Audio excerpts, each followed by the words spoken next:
Who are the Watchers? The term Watcher occurs only 3 times in the canonical First Testament. They're all found in Daniel chapter 4 in verses 13, 17, and 23.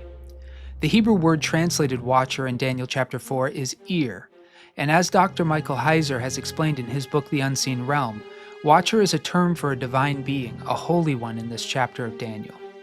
And though the term is found nowhere else in the First Testament, it is a term developed extensively in extra-biblical Hebrew literature, most notably in the book of 1 Enoch.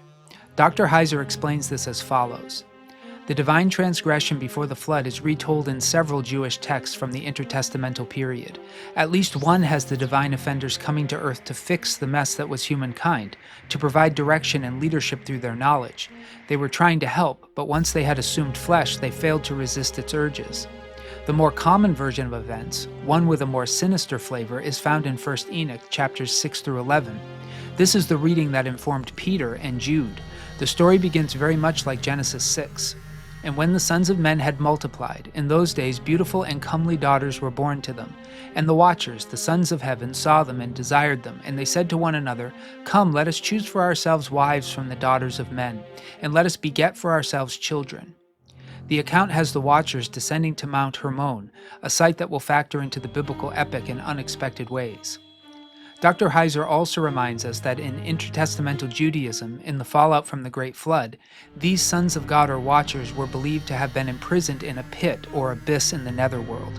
St. Peter the Apostle refers to this conviction in 1 Peter chapter 3 when he wrote the following about Jesus, beginning in verse 18.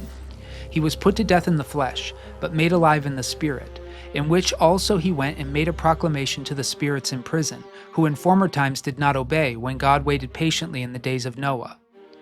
Even more, St. John saw these spirits released in the book of Revelation chapter 9, beginning in verse 1.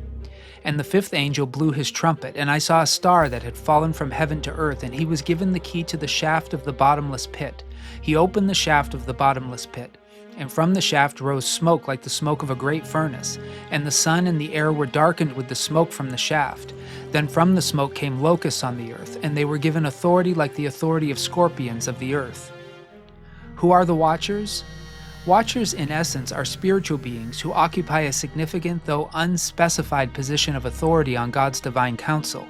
However, it would appear that some of the Watchers rebelled against God, conspired with humans in that rebellion, were imprisoned during the events of the flood, were confronted by Jesus after his resurrection from the dead, and are prophesied to be released during the season of tribulation prophesied in Revelation.